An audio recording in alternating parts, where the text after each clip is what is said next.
Hello, my name is Dick Hall, and I am a volunteer at the Abraham Lincoln Presidential Library and Museum. Today is Thursday, the 15th of May, and we are at the Jeckel Court Forum in Delavan, Illinois, to interview Russ and Mary Jeckel.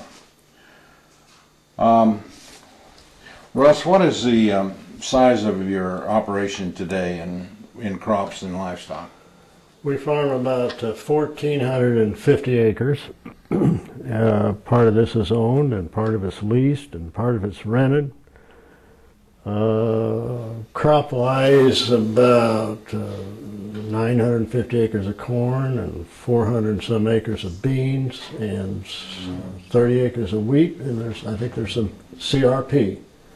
Comes about 1,450, and then the present time we're feeding pigs, contract feeding, and we have a one-time capacity of about right around 18,000 at one time, or annual throughput of about 36,000. So that's basically it, Dick. I see. Now, you have some family that's involved in the farming right now? Yes, we have 5 children, and our youngest son, Scott, is managing the farm. And my job from time to time is to make sure that I am out of the way. Okay. And they live not far from us, and we have a wonderful relationship. They have 2 small children, which we enjoy very much, and so it's working out very well. How many grandchildren do you have? I think we had 12. I think there are 11 living grandchildren. When did you move to this premise? Dick, my parents used to farm south of a little community east of here, Hopedale. And it was kind of out in what I always refer to as the middle of nowhere. And we moved here in 1930. And I always felt the main reason that my parents did come here was that we were going to be near a community school. And I still feel that way, and I thank them for that. And we were just a short distance up the railroad track, and there was the grain school, but we came in 1930. And we're still here. We often say tongue-in-cheek, and probably rightly so, that we can't afford to move because we've accumulated so much stuff. That's it. Over the years. So you attended high school here in Delavan? Yes. Yeah. After graduating from high school, we were in the middle of World War II. What did you initiated your thinking to join the Navy? Well, I guess one of the primary reasons was that I thought I'd rather be on the water than on the land, and so I did it. And I think I had a couple of mentors that I followed a little bit, and so yes, I did enlist directly out of high school and went to the Naval Training Station and spent some weeks there, and then took some tests, and they said I had some aptitude for radio communication. So I went to a radio school, and then I don't know how far you want to go with this, but was sent aboard a heavy cruiser in the South Pacific. I think I have a picture that you want to show that at this time. Yes.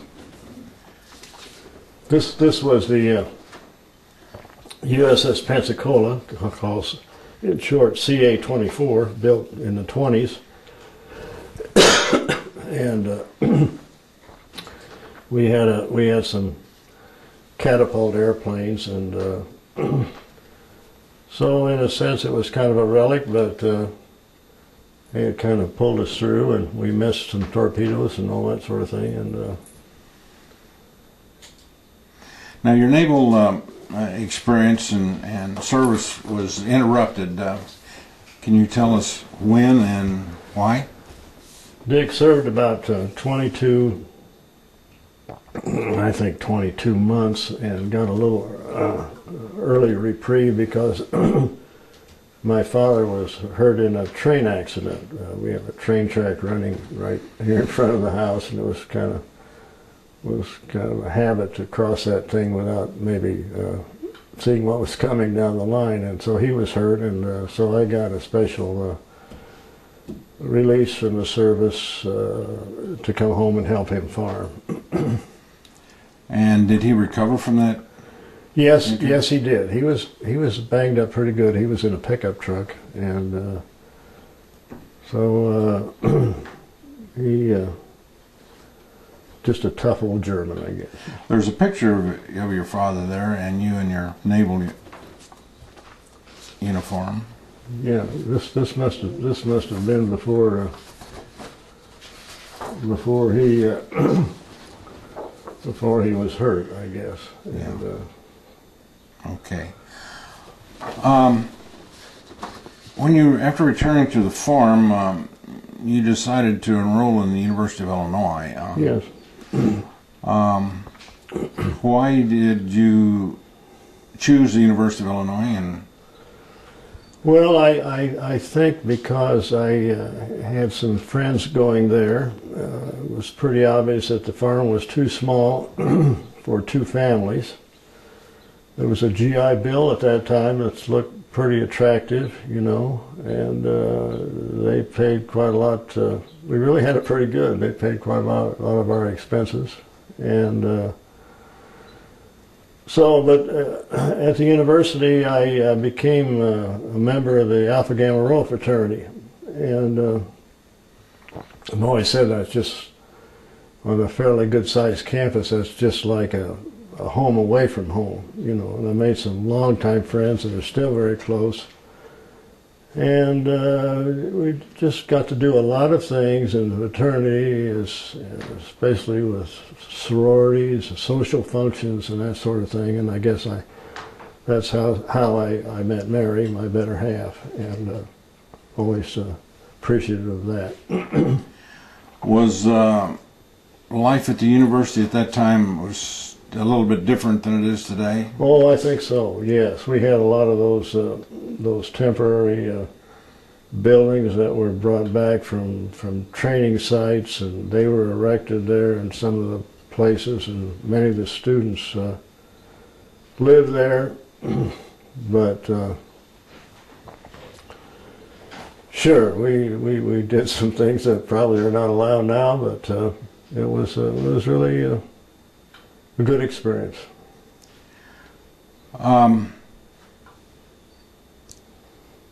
When you graduated, and you graduated with what type of degree? I'd always kind of dreamt of being a veterinarian, but it soon became apparent that my grades were not sufficient for that. It was pretty difficult to get into those schools, and so I ended up starting to be a VOAG teacher and graduated in vocational agriculture. And did you ever do any teaching? Well, I did some practice teaching in Geneseo with a gentleman named Wilbur Brokaw, and I sometimes have thought back to that experience, saying that, well, I guess some of the classroom experiences could be more difficult than maybe life on the farm, but I never pursued that. I did have a chance to come back and farm with Dad. He had added a few acres, and so that's how it all worked out. What brought you back to the farm? You say you married Mary at while going to school or after you graduated? Well, we were in school. I still had a semester or so to finish, and so with that GI Bill, and she was working at Sears and Roebuck as a merchandise person, and So we got along fairly well. I don't know that she had a big choice about where we were going to move, but the opportunity did exist here to come home and farm with father and mother. And Mary was a product of the daughter of a university professor. And I've often said tongue-in-cheek that her only experience as far as agriculture was concerned was that I took her to visit the sheep barn one time. And that's almost the way it was. But she and my parents got along fabulously well, and that was a nice relationship. And then you decided to come back to the farm. I think what precipitated most of that, your thinking on coming back to be a farm, and what made you decide to go into swine production? Well, dollars were short, and my parents had always, well, let me back up. My parents went through the Depression. They never bought anything unless they could pay for it. They saw many of their friends lose everything during the Depression, farm, and I always had always had a desire to own some land. But my father would always remind me that it's too risky, we have to borrow the money, and so lost their land. And so we had to find a way to generate some dollars. And I guess I did have some interest in pork production in Illinois, working with Dr. Becker and Stan Terrell and some of those, Jake Kreider.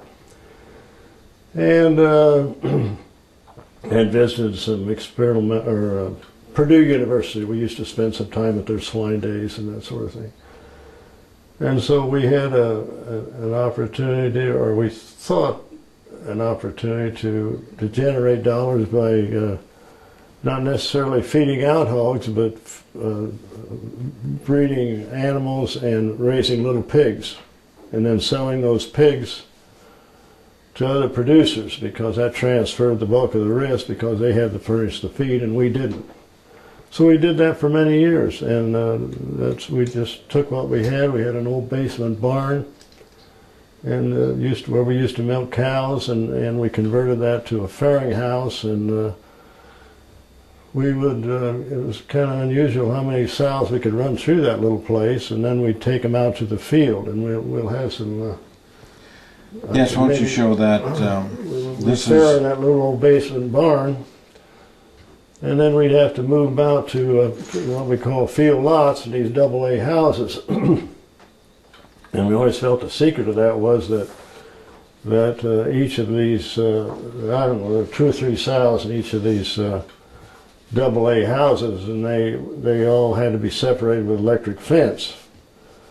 The pigs could go where they wanted to, but the mothers had to stay in those pens. And of course, you could just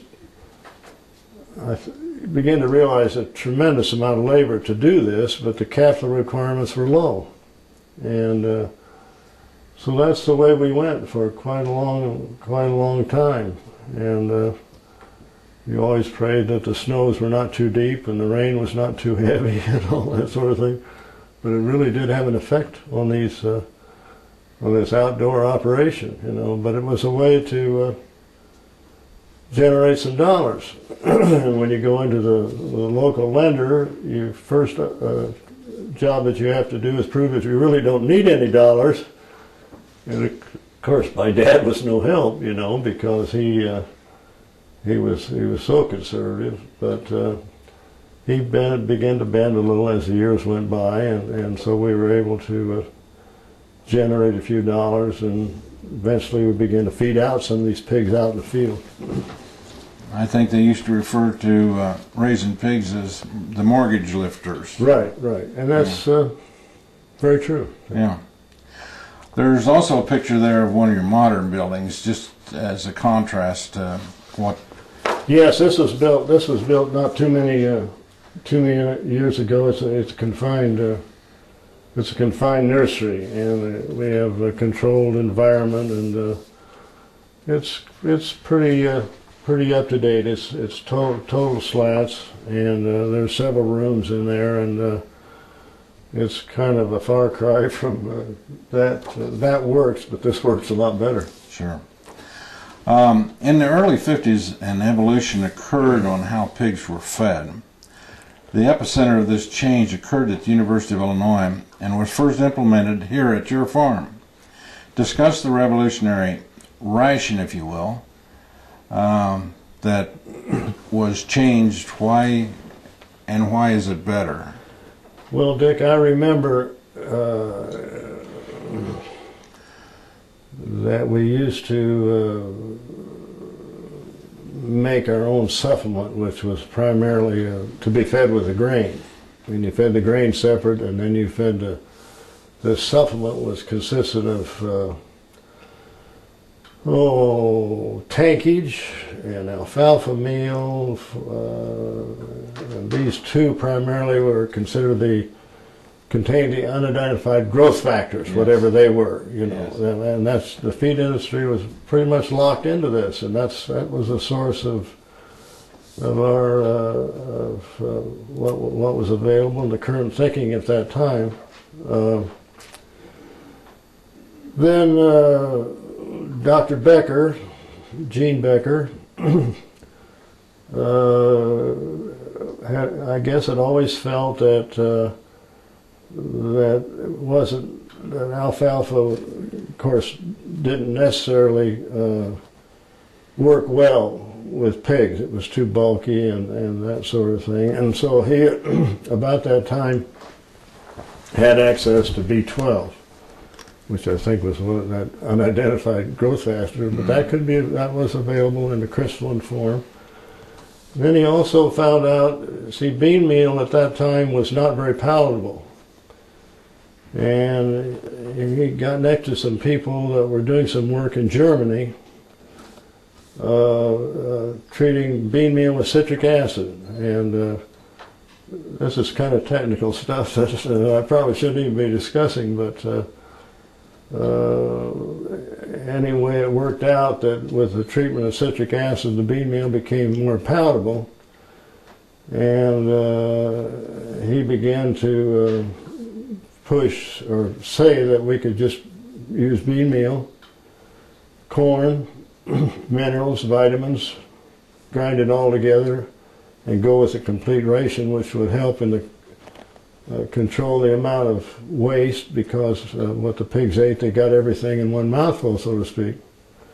And I can remember one time, that was pretty controversial, and I can remember one time when we were first working in this area and began to feed this, we were invited to speak to a seminar in Kentucky. And the feeling ran pretty strong that there were some fly-by-nights up here in Illinois doing things that were going to not treat their business very well, which was absolutely true, you know. So I felt a little uneasy to venture into that, but as it turned out, that's the way it happened, you know, and that was the beginning of the corn soybean meal ration, which just worked wonderful, you know. And of course, our farm and the Brower farm and the Gilval farm kind of proved that yes, it does work well, you know, and the feed industry gradually came around, and so it was quite a big change. And that's been the standard ever since. Yeah, right. Yes. In the early 60s, the Illinois Pork Council was organized. You were a charter member of this organization. What was its purposes? Well, Dick, we had the feeling that there were lots of things happening in the industry, if I remember that time, about that time. And life is too short to make all the mistakes yourself. And I think some of us, Browers, Gilbos, Perkinson, some of those fellows thought, well, wouldn't it be nice if we could get together and start a small group And I remember when we first began to talk about this, we went to the university and told Harry Russell, Dick Carlisle, some of the powers that be at the university, that we were not going to start another Illinois pork producer organization, but we wanted to start a self-help group that could kind of work together and develop some of these ideas that we had and things that we were doing on the farm. And so that's the way it happened, and put together articles of incorporation, and it ended up that it was limited to 25 members. Wonderful group. We just had meetings quite often, and I have to say we just, in a sense, became like brothers. There wasn't hardly anything that we couldn't discuss as far as pork production was concerned. And it was one of the highlights of many of us in pork production, I think, to work with other pork producers in an area that wasn't being addressed in say, the state organization, because it was too wide and varied, and it's not that we didn't think it had a lot of merit too, but this was kind of a special group, and we really got a lot out of it. It kind of gave you a venue to share ideas in. Yeah, oh yes. There have been many changes in swine housing over the years. You are credited with pioneering the partial slatted floor concept, as well as the use of open front buildings in confinement hog production. Why these changes? Can you discuss a little what brought about these changes? Well, I think that most of us that had experience with outside production were very intent on taking some of the labor out of raising these pigs. And about that time, I remember Farm Journal had, I can't think of his name right now, had a man go over to Europe and brought back the idea, which apparently wasn't all that new, but it was kind of new to us, I guess, that if you would bring animals inside, the secret of that, to make that work, was to separate the animal from its waste. And so the idea of the slatted floors was very important, and that proved to be kind of the missing link in bringing these pigs inside. And of course the waste would be under the slats, and the open front building was a very simple building. It sort of worked on the principle that if it weren't too wide, the outside air and the inside air would mix, and you wouldn't have to have a fan or anything like that to do this mixing for you. I don't. There were quite a we sold plans, and there were quite a number of these built. But I first to admit that probably the direction that the whole thing has gone now is that what they call a wean to finish building, and they move these pigs in when they're 10, 11 pounds, 12, and then they're just finished out in that same building. And they're rather wide buildings. You have mechanical fans and controlled environment, and the waste is stored in pits or can be drained out to a lagoon, although lagoons have essentially fallen out of favor, I think, because neighborhoods aren't too fond of these, you know, when the wind blows and that sort of thing, and unless you've got an awful lot of capacity. So the waste being under there is accessible, and you can store the bulk of the year's production in that big pit. You've said in the past that you've always wanted to be a good neighbor, and right here at the edge of Delavan, you have almost within the city limits, so to speak. How did you go about becoming a good neighbor? Well, first off, you have to adopt the concept that you better damn well listen to what the neighbors are thinking, you know. And if they want to be patted on the, you know what, you do it. You know, whether that be producing extra sweet corn, which you share with them, or we still do these things. We process any number of pigs and make whole hog sausage, which we give to them at Christmas time. And this has become such a tradition that if I'm a day or so late at Christmas time, some of these older people in the subdivision up here will say, "I thought you weren't coming." That's the God's truth, you know. Yeah. So, not that they don't know that we're here when the wind blows in a certain direction, but son Scott, who operates the farm now, will take. He'll make sure he knows which way the wind's direction, or if there's any special town event. Humidity of the air, he can, if he has to move some waste, he can go to the far end of the farm, and of course now we inject everything, we don't spread anything on top. So all these things, and we try to be involved in civic events, and all these things make a big difference. And I'm not saying that tomorrow somebody might get on his hind legs, you know, but it's just been a nice relationship. We wouldn't build a farm here again here, but that's just kind of where we were and what we did, and we were able to make it work. Great. You were active in the development of the Illinois Swine Herd Improvement Association. What was your function there? Well, I think that was an organization that brought pork producers together. We had common successes. We had common problems.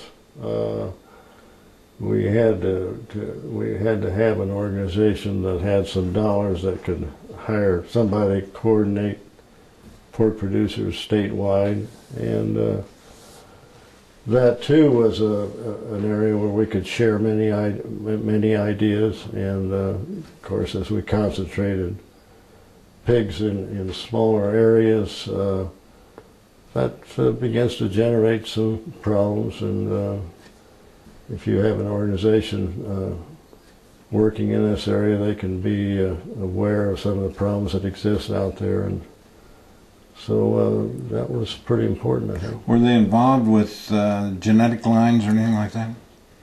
Dick, I don't think so at that time, although that was an area that many of us in pork production were very interested in. And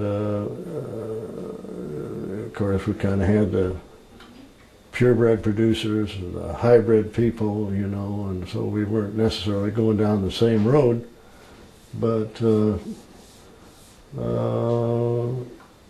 was an area that there was some work being done. Most of it, of course, all the breeding was done by buying the boar and putting the boys and the girls together and that sort of thing. And now, of course, it's primarily all artificial insemination. Yes. It's my understanding that the Illinois Swine Herd Improvement Association was the forerunner of the Illinois Pork Producers Association, which you and Mary were instrumental in creating, as well as the development of the National Pork Producers Association. You also helped to organize the Tazewell County Pork Producers and served as president.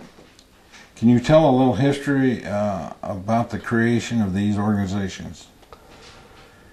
Well, I remember we were quite close to the Gilbo family in Lincoln, and Albert Gilbo had, I think, started the Logan County Pork Producers Association in about 1947, and it just seemed logical that we ought not feel that we had to travel to Logan County every time they would meet, and so we started our own local pork producer, Tazewell County. I shall never forget one time, one of the initial meetings, that we met in Minear, and Minear, right next to the restaurant, had a theater. And we met in the theater, and we had, and I can't think of the guy's name, but he was a rabid, you know, if you deviated from pork production. But anyway, we served chicken that night, and I shall never forget being raked over the coals because we really did terrible thing by serving chicken. I don't know that you would. I can't remember the guy's name that we did this, but that was one of the things that I kind of remember. You once said that sound business growth in pork production should be based on evolution rather than revolution. What do you mean by that statement? Well, I think that oftentimes we can get in less trouble if we're willing to take a little time and grow in the business. There's always a price for admission, and I've been reminded of that so many times. Just take your time, don't get too big a hurry, and you'll be a lot better off. And I think that's said in another way, is that that same thing said in another way is just take time and let the thing kind of develop, pick up many ideas that you can, and you'll be a lot better off. I have a picture here of the of you and Mary at the depicting the Fighting Illini Pork Club. What's the function of this group? We were never very active. Colleen Callahan, that name probably means something to you. Colleen was very active in that organization. It was primarily dealt with athletics at the University of Illinois, and ticket sales, and would oftentimes invite some of the participants of the football team or the basketball team to these meetings and talk to us. And so there was some membership fees that I think ended up in the Athletic Association funds, and that was basically, it's still going, I think. And had some very good meetings. Was that the same group that that cooked the pork chops at the games? Not necessarily. It could be. Yeah. I don't know if they had a membership big enough to handle that or not. But I think maybe rather the state association was maybe more involved than this smaller organization did. Sure. I have another picture here with you presenting Governor Otto Kerner with a ham. What was that ceremony? Well, about? you know, I don't remember very much about this, but I think that was a prize ham, and I don't know whether that was selected at the state fair or whatever, but I think that was to indicate that we were trying to get in the good graces of the powers that be, and so we gave him a ham. I see. Getting out your crystal ball, what new problems and challenges do you see in the confinement producer today? Well, Dick, we ran into personal experience. We ran into one of those things in the late 80s when the prices fell out of bed, you know, where ham in the grocery store wouldn't even buy a pig on the farm, you know, sure. And that gets to you pretty quick. So you know, in one sense, you were encouraged, and every indication said that you could just raise any number of pigs. But at some point, if the economics aren't right, then things can kind of go astray pretty fast. So I think that there are you know, in the old days, you couldn't get enough money to get in trouble. But when you got so big, why the lender, he says, well, he would kind of encourage you, and so dollars were available, and you probably we overextended ourselves. So I think that's one thing that we have to be a little concerned about. Another, of course, is operations that get so big and use maybe outside ways of getting rid of waste, and that can have a way of affecting neighbors and gives a kind of a bad name to the industry. There must be others, but I can't think of those right now. Okay, good. Let's get Mary in here now. Okay. Dear, can you come? How's our time?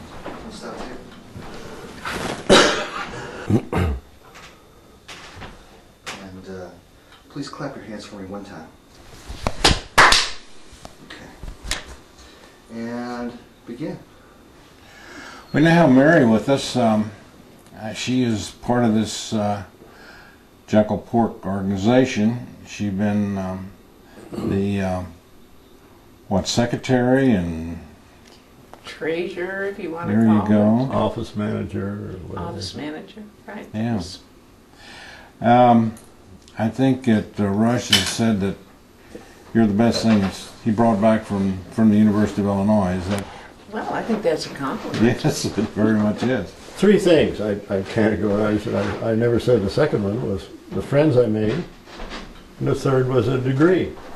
Yes. Not everybody would agree with that, but in their own situation, but that was mine, and I really believe that. And how long have you been married? We are soon going to celebrate 59 years. Can't Wonderful. believe it. It's wonderful. 59. Yeah. You served as president of the Tazewell County Porkettes, Right.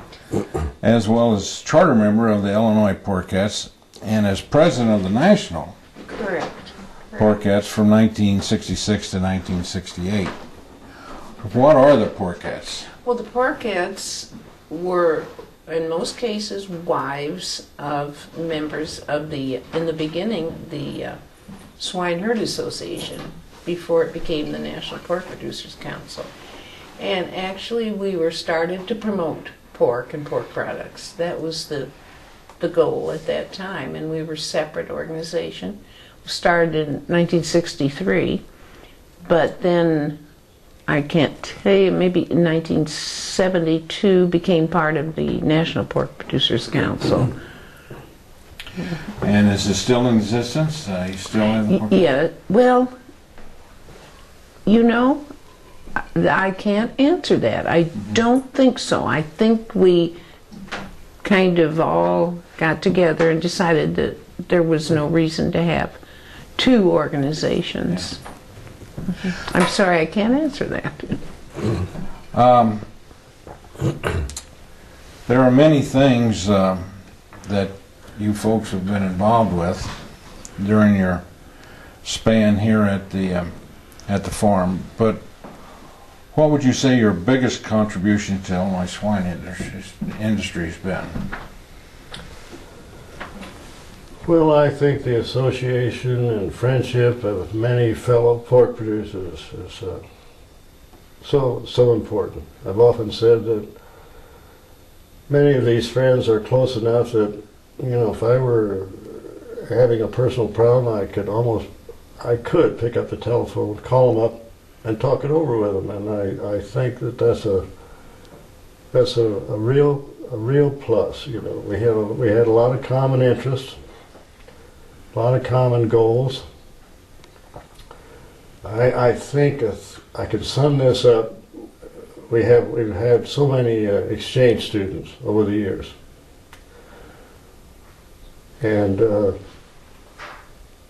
one of these exchange students was a Polish boy, Marian Kaplan. He came to visit us I forget what year. I'm not sure. But anyway, we were up north at the lake, and Marion was one of these very muscular fellas, not too tall. And he would take off across this big lake just like it was his own backyard pool, you know. But Marion was here doing some work with computer work and getting files together for breed associations. Anyway, we had occasion to go to their home. And what year was it, honey? Probably 4 years ago. In Krakow. And we were sitting there one night, and he looked Barry and I straight in the eye. This kind of touches me because he said, "You changed my life." Wonderful. Wonderful. So I guess I could say that many of these friends did the same thing. Yes. You know? Yes. And hey, when it's all said and done, that's kind of what it's all about, isn't it? That's right. Hmm? Very much so. We had a lot of young college people too come. In fact, one of the young men that came is now our son-in-law. Wonderful. Yeah. That's good. I don't know if that answers your question about the effect on the industry, Yes, I think it does. but I think it does too. Why don't we take a look at and see what the operation looks like outside? Okay. Very good.